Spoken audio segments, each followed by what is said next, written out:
मालासेरी डूंगरी की मालासेरी डूंगरी की साड़ू माता की साड़ू माता की सवाई भोज महाराज की सवाई भोज महाराज की देवनारायण भगवान की देवनारायण भगवान की साड़ू माता गुर्जरी की ई तपोभूमि महादानी बगड़ावत सुरवीरारी कर्मभूमि और देवनारायण भगवान री जन्मभूमि मालासेरी डूंगरी ने मारो प्रणाम।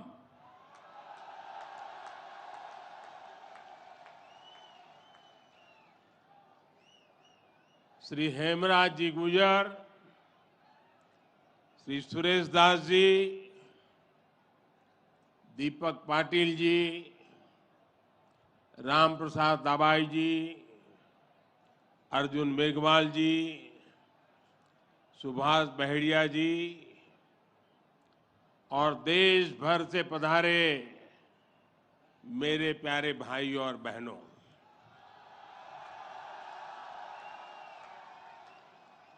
आज इस पावन अवसर पर भगवान देवनारायण जी का बुलावा आया और जब भगवान देवनारायण जी का बुलावा आए और कोई मौका छोड़ता है क्या? मैं भी हाजिर हो गया। और आप याद रखिए, ये कोई प्रधानमंत्री यहां नहीं आया है।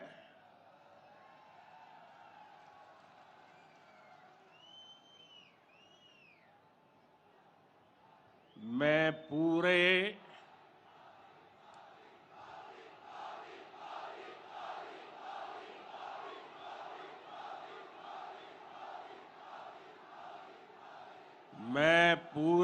भक्ति भाव से आप ही की तरह एक यात्री के रूप में आशीर्वाद लेने आया हूं।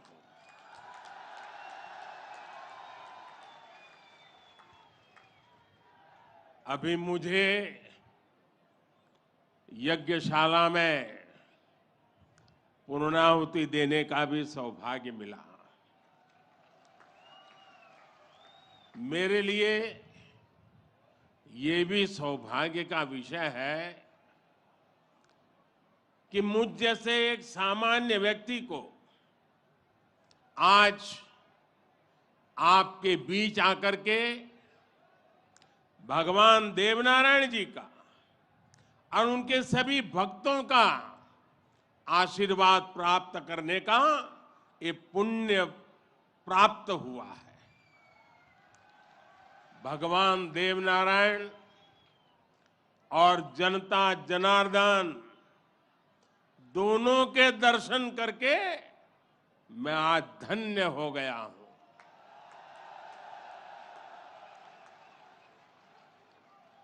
देश भर से यहां पधारे सभी श्रद्धालुओं की भांति मैं भगवान देवनारायण से अनवरत राष्ट्र सेवा के लिए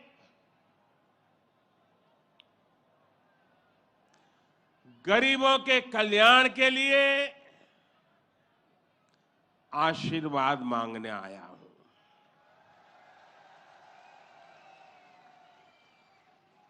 साथियों, ये भगवान देवनारायण का 1111वां अवतरण दिवस है। सप्ताह भर से यहां इससे जुड़े समारोह चल रहे हैं। जितना बड़ा ये अवसर है, उतनी ही भव्यता, उतनी दिव्यता, उतनी ही बड़ी भागीदारी गुर्जर समाज ने सुनिश्चित की है। इसके लिए मैं आप सभी को बधाई देता हूं। समाज के प्रत्येक व्यक्ति के प्रयास की सराहना करता हूं। भाइयों और बहनों, भारत के हम लोग हजारों वर्षों पुराने अपने इतिहास, अपनी सभ्यता, अपनी संस्कृति पर गर्व करते हैं। दुनिया की अनेक सभ्यताएं समय के साथ समाप्त हो गई, परिवर्तनों के साथ खुद को ढाल नहीं पाई। भारत को भी भौगोलिक, सांस्कृतिक, सामाजिक और वैचारिक रूप से तोड़ने के बहुत प्रयास हुए, लेकिन भारत को कोई भी ताकत समाप्त नहीं कर पाई। भारत सिर्फ एक भूभाग नहीं है, बल्कि हमारी सभ्यता की, संस्कृति की, सद्भावना की, संभावना की एक अभिव्यक्ति है। इसलिए आज भारत अपने वैभवशाली भविष्य की नींव रख रहा है। और जानते हैं, इसके पीछे सबसे बड़ी प्रेरणा, सबसे बड़ी शक्ति क्या है? किसकी शक्ति से, किसके आशीर्वाद से? भारत अटल है, अजर है, अमर है। मेरे प्यारे भाइयों और बहनों, ये शक्ति हमारे समाज की शक्ति है। देश के कोटि कोटि जनों की शक्ति है। भारत की हजारों वर्षों की यात्रा में समाज शक्ति की बहुत बड़ी भूमिका रही है। हमारा ये सौभाग्य रहा है कि हर महत्वपूर्ण काल में हमारे समाज के भीतर से ही एक ऐसी ऊर्जा निकलती है जिसका प्रकाश सबको दिशा दिखाता है, सबका कल्याण करता है। भगवान देवनारायण भी ऐसे ही ऊर्जा पुंज थे, अवतार थे, जिन्होंने अत्याचारियों से हमारे जीवन और हमारी संस्कृति की रक्षा की। देह रूप में मात्र 31 वर्ष की आयु बिताकर जनमानस में अमर हो जाना सर्वसिद्ध अवतार के लिए ही संभव है। उन्होंने समाज में फैली बुराइयों को दूर करने का साहस किया, समाज को एकजुट किया, समरसता के भाव को फैलाया। भगवान देवनारायण ने समाज के विभिन्न वर्गों को साथ जोड़कर आदर्श व्यवस्था कायम करने की दिशा में काम किया। यही कारण है कि भगवान देवनारायण के प्रति समाज के हर वर्ग में श्रद्धा है, आस्था है। इसलिए भगवान देवनारायण आज भी लोक जीवन में परिवार के मुखिया की तरह हैं। उनके साथ परिवार का सुख दुख बांटा जाता है। भाई और बहनों, भगवान देवनारायण ने हमेशा सेवा और जन कल्याण को सर्वोच्चता दी।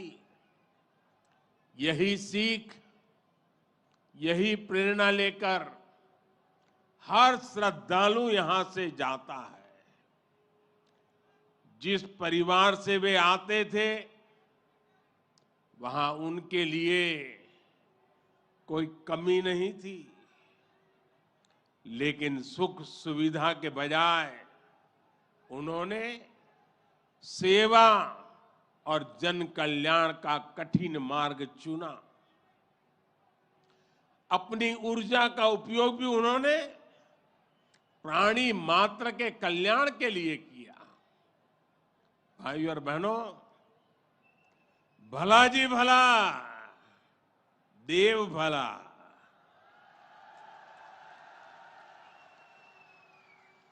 भला जी भला, देव भला। इसी उद्घोष में भले की कामना है, कल्याण की कामना है। भगवान देवनारायण ने जो रास्ता दिखाया है, वो सबके साथ से सबके विकास का है। आज देश इसी रास्ते पर चल रहा है। बीते 8-9 वर्षों से देश समाज के हर उस वर्ग को सशक्त करने का प्रयास कर रहा है जो उपेक्षित रहा है, वंचित रहा है। वंचितों को वरीयता, इस मंत्र को लेकर के हम चल रहे हैं। आप याद करिए, राशन मिलेगा या नहीं, कितना मिलेगा, ये गरीब की कितनी बड़ी चिंता होती थी। आज हर लाभार्थी को पूरा राशन मिल रहा है, मुफ्त मिल रहा है। अस्पताल में इलाज की चिंता को भी हमने आयुष्मान भारत योजना से दूर कर दिया है। गरीब के मन में घर को लेकर टॉयलेट, बिजली, गैस कनेक्शन को लेकर चिंता हुआ करती थी, वो भी हम दूर कर रहे हैं। बैंक से लेन देन भी कभी बहुत ही कम लोगों के नसीब होती थी। आज देश में सभी के लिए बैंक के दरवाजे खुल गए हैं। साथियों, पानी का क्या महत्व होता है, ये राजस्थान से भला बेहतर कौन जान सकता है। लेकिन आजादी के अनेक दशकों बाद भी देश के सिर्फ 3 करोड़ परिवारों तक ही नल से जल की सुविधा थी।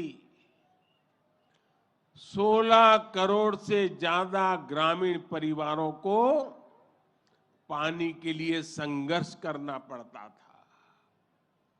बीते 3.5 वर्षों के भीतर देश में जो प्रयास हुए हैं, उसकी वजह से अब 11 करोड़ से ज्यादा परिवारों तक पाइप से पानी पहुंच चुक लगा है। देश में किसानों के खेत तक पानी पहुंचाने के लिए भी बहुत व्यापक काम देश में हो रहा है। सिंचाई की पारंपरिक योजनाओं का विस्तार हो, या फिर नई तकनीक के सिंचाई, किसान को आज हर संभव मदद दी जा रही है। छोटा किसान जो कभी सरकारी मदद के लिए तरसता था, उसे भी पहली बार पीएम किसान सम्मान निधि से सीधी मदद मिल रही है। यहां राजस्थान में भी किसानों को पीएम किसान सम्मान निधि के तहत 15,000 करोड़ रुपए से अधिक सीधे उनके बैंक खातों में भेजे गए हैं। साथियों, भगवान देवनारायण ने गौ सेवा को समाज सेवा का, समाज के सशक्तिकरण का माध्यम बनाया था। बीते कुछ वर्षों से देश में भी गौ सेवा का ये भाव निरंतर सशक्त हो रहा है। हमारे यहाँ पशुओं में खुर और मुंह की बीमारियां, खुरपका और मुंहपका कितनी बड़ी समस्या थी, ये आप अच्छी तरह जानते हैं। इससे हमारी गायों को, हमारे पशुधन को मुक्ति मिले, इसलिए देश में करोड़ों पशुओं के मुफ्त टीकाकरण का बहुत बड़ा अभियान चल रहा है। देश में पहली बार गौ कल्याण के लिए राष्ट्रीय कामधेनु आयोग बनाया गया है। राष्ट्रीय गोकुल मिशन से वैज्ञानिक तरीकों से पशुपालन को प्रोत्साहित करने पर बल दिया जा रहा है। पशुधन हमारी परंपरा, हमारी आस्था का ही नहीं, बल्कि हमारे ग्रामीण अर्थतंत्र का भी मजबूत हिस्सा है। इसलिए पहली बार पशुपालकों के लिए भी किसान क्रेडिट कार्ड की सुविधा दी गई है। आज पूरे देश में गोवर्धन योजना भी चल रही है। ये गोबर सहित खेती से निकलने वाले कचरे को कंचन में बदलने का अभियान है। हमारे जो डेयरी प्लांट है, वे गोबर से पैदा होने वाली बिजली से ही चले, इसके लिए भी प्रयास किए जा रहे हैं। साथियों, पिछले वर्ष स्वतंत्रता दिवस के अवसर पर मैंने लाल किले से पंच प्राणों पर चलने का आग्रह किया था। उद्देश्य यही है कि हम सभी अपनी विरासत पर गर्व करें, गुलामी की मानसिकता से बाहर निकले और देश के लिए अपने कर्तव्यों को याद रखें। अपने मनुष्यों के दिखाए रास्तों पर चलना और हमारे बलिदानियों, हमारे शूरवीरों के शौर्य को याद रखना भी इसी संकल्प का हिस्सा है। राजस्थान तो धरोहरों की धरती है। यहां सृजन है, उत्साह और उत्सव भी है, परिश्रम और परोपकार भी है। शौर्य यहां घर घर के संस्कार है। रग राग राजस्थान के पर्याय है। उतना ही महत्व यहां के जन जन के संघर्ष और संयम का भी है। ये प्रेरणा स्थली भारत के अनेक गौरवशाली पलों की, व्यक्तित्वों की साक्षी रही है। तेजासी से बाबूजी तक, गोगा जी से रामदेव जी तक, बप्पा रावल से महाराणा प्रताप तक यहां के महापुरुषों, जननायकों, लोक देवताओं और समाज सुधारकों ने हमेशा देश को रास्ता दिखाया है। इतिहास का शायद ही कोई कालखंड है जिसमें इस मिट्टी ने राष्ट्र के लिए प्रेरणा न दी हो। इसमें भी गुर्जर समाज शौर्य, पराक्रम और देशभक्ति का पर्याय रहा है। राष्ट्र रक्षा हो या फिर संस्कृति की रक्षा, गुर्जर समाज ने हर कालखंड में प्रहरी की भूमिका निभाई है। क्रांतिवीर भूप सिंह गुर्जर, जिन्हें विजय सिंह पथिक के नाम से जाना जाता है, उनके नेतृत्व में बिजोलिया का किसान आंदोलन आजादी की लड़ाई में एक बड़ी प्रेरणा था। कोतवाल धन सिंह जी और जोगराज सिंह जी ऐसे अनेक योद्धा रहे हैं जिन्होंने देश के लिए अपना जीवन दे दिया। यही नहीं, राम प्यारी गुर्जर, पन्ना धाय जैसी नारी शक्ति की ऐसी महान प्रेरणाएं भी हमें हर पल प्रेरित करती है।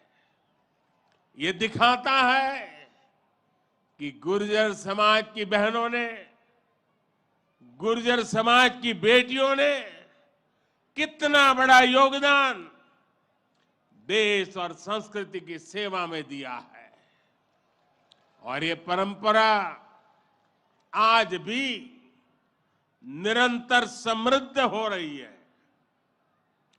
ये देश का दुर्भाग्य है कि ऐसे अनगिनत सेनानियों को हमारे इतिहास में वो स्थान नहीं मिल पाया जिसके वो हकदार थे, जो उन्हें मिलना चाहिए था।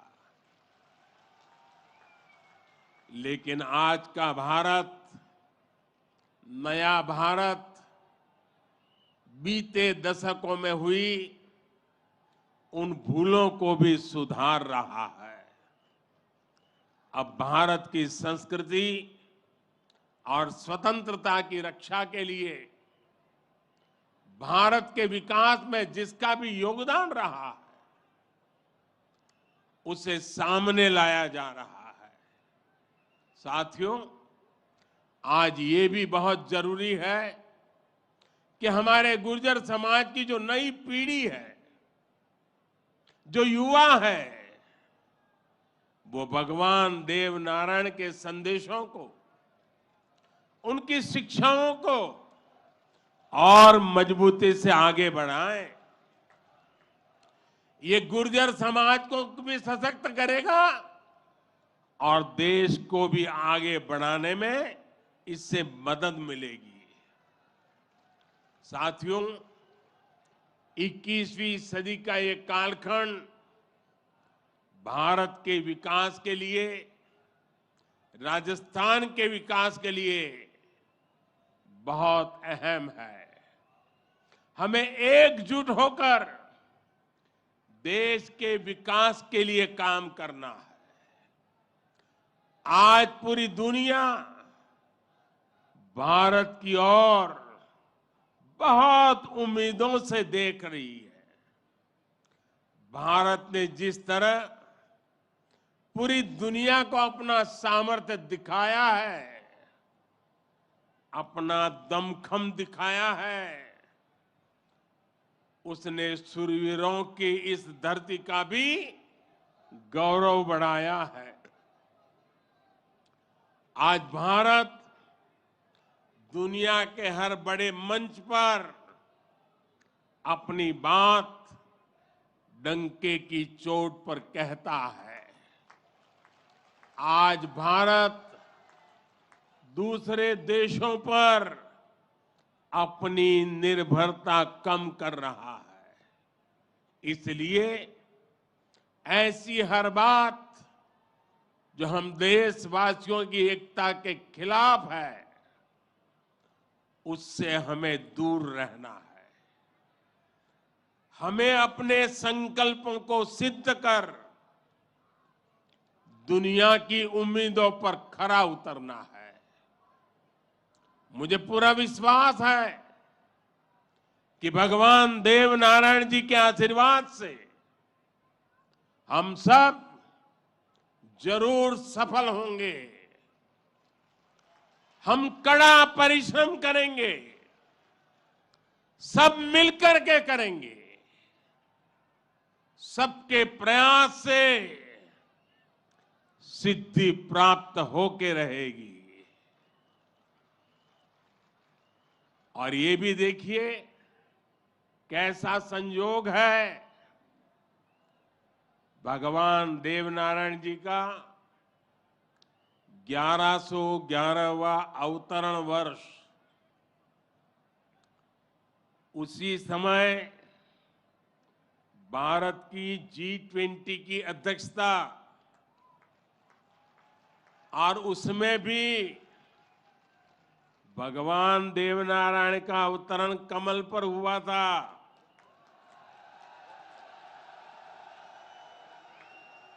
और G20 का जो लोगो है, उसमें भी कमल के ऊपर पूरी पृथ्वी को बिठाया है। ये भी बड़ा संयोग है। और हम तो वो लोग हैं जो पैदाइशी कमल के साथ हुई है।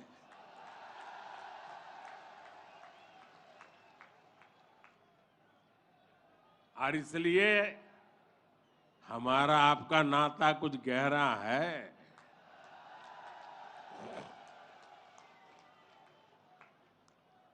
लेकिन मैं पूज्य संतों को प्रणाम करता हूं, इतनी बड़ी तादाद में यहां आशीर्वाद देने आए हैं। मैं समाज का भी हृदय से आभार व्यक्त करता हूं कि एक भक्त के रूप में मुझे आज यहां बुलाया, भक्ति भाव से बुलाया। ये सरकारी कार्यक्रम नहीं है, पूरी तरह समाज की शक्ति, समाज की भक्ति, उसी ने मुझे प्रेरित किया और मैं आपके बीच पहुंच गया। मेरी आप सबको अनेक अनेक शुभकामनाएं हैं। जय देव दरबार, जय देव दरबार, जय देव दरबार।